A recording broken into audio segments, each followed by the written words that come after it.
देखिए, सारा खेल इस बात का है कि मनुष्य जीवन में सफल होना चाहता है।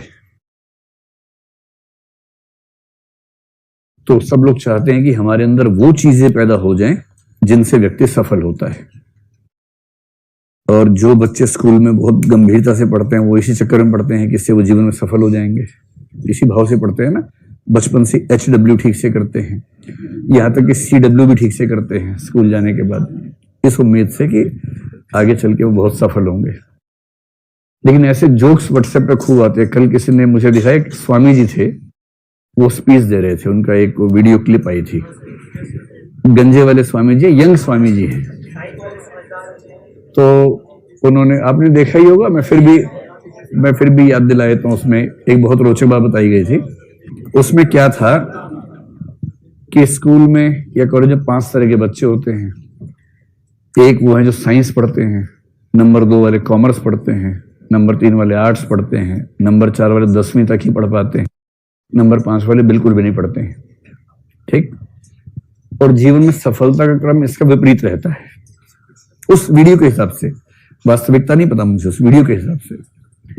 जो साइंस पढ़ते हैं वो इंजीनियर बनते हैं, और इंजीनियर बन के कुछ बड़ा काम करते हैं, मतलब कोई सड़क बना दी, पुल बना दिया, वो सब करते हैं, सॉफ्टवेयर बना देते हैं। कॉमर्स वाले जो उनकी तुलना में थोड़े से कमजोर थे औसतन, हर व्यक्ति की बात नहीं हो रही है, कुछ लोग तो महान हो सकते हैं उनमें, वो MBA कर लेते हैं और फिर MBA के अंडर इंजीनियर काम करता है। आर्ट्स वाले उनसे भी खराब होते हैं। ये मैं कह नहीं रहा हूं, उसमें कहा गया था, मैं खुद आर्ट्स वाला हूं।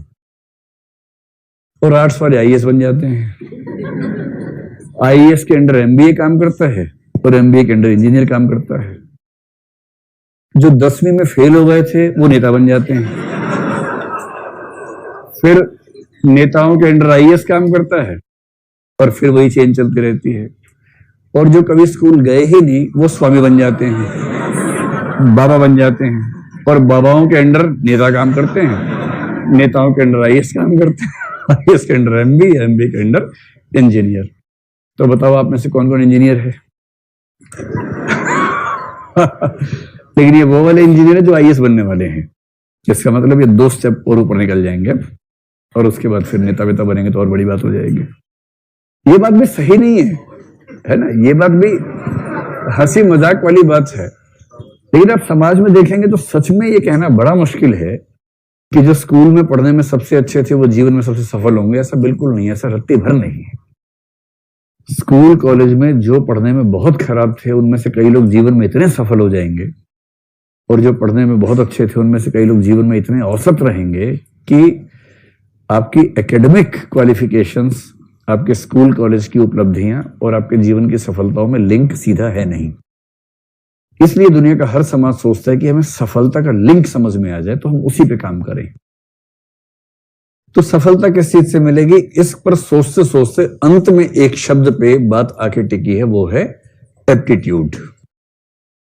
कि एप्टीट्यूड से आप अनुमान कर सकते हैं कि व्यक्ति की सफलता कितनी जीवन में है, और यह अनुमान कर सकते हैं कि कौन से क्षेत्र में व्यक्ति जाएगा तो सफल होगा। और इस वजह से सफलता की भूख ने यह मजबूरी पैदा की कि हम एप्टीट्यूड को समझने का प्रयास करें। और एप्टीट्यूड क्या है? एप्टीट्यूड की सारी स्टडीज, जो एक आपने व्याख्या पढ़ी ना, हार्वर्ड गार्डनर वाली व्याख्या, थियरी ऑफ मल्टीपल इंटेलिजेंसेस, आप यूं समझें कि गार्डनर की व्याख्या मूलतः इसलिए बनाई गई थी ताकि एप्टीट्यूड की समस्या का समाधान हो जाए। मैंने उस समय भी ये बात कही थी आपसे। समस्या थी एप्टीट्यूड को पहचानने की, समाधान के तौर पे आ गई थियरी ऑफ मल्टीपल इंटेलिजेंसेस। तो सबसे पहली बात, कोई आपसे पूछे एप्टीट्यूड क्या है, तो उसको बोल देना, भाई 4 बातें ध्यान से सुन लो, अगर ये चारों हैं तो इसका मतलब ये एप्टीट्यूड है। आपके नोट्स में बहुत स्पष्ट रूप में इसके बारे में वर्णन किया हुआ है। तो एप्टीट्यूड क्या है? किसी क्षेत्र विशेष, है ना, कोई ये नहीं कह सकता कि मेरे पास तो ऐसा एप्टीट्यूड है कि मैं किसी भी क्षेत्र में कुछ भी कर सकता हूं ना। किसी क्षेत्र विशेष या क्षेत्रों का समूह भी हो सकता है कि आप इन 2-3 क्षेत्रों में आप अच्छा काम कर सकते हैं, ऐसा हो सकता है। किसी क्षेत्र विशेष में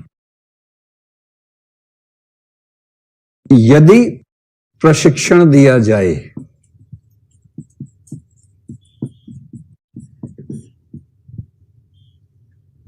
यदि प्रशिक्षण दिया जाए, है ना, केवल ऐसा नहीं कि बस यूं ही मनाया मुंह उठा के चल पड़े, तो उस क्षेत्र विशेष का कौशल सीखने या अच्छा निष्पादन करने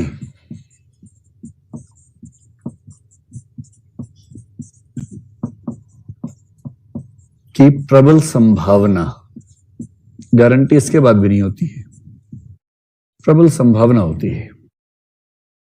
ठीक, किसी क्षेत्र विशेष के बारे में होगा, प्रशिक्षण दिया जाए ये जरूरी है, और उसके बाद कौशल सीखने या अच्छा निष्पादन करने की प्रबल संभावना होगी।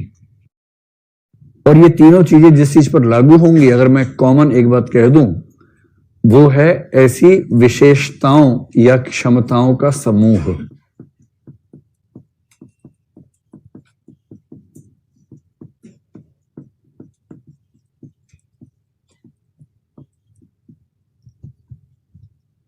अब ये बात पूरी हो गई।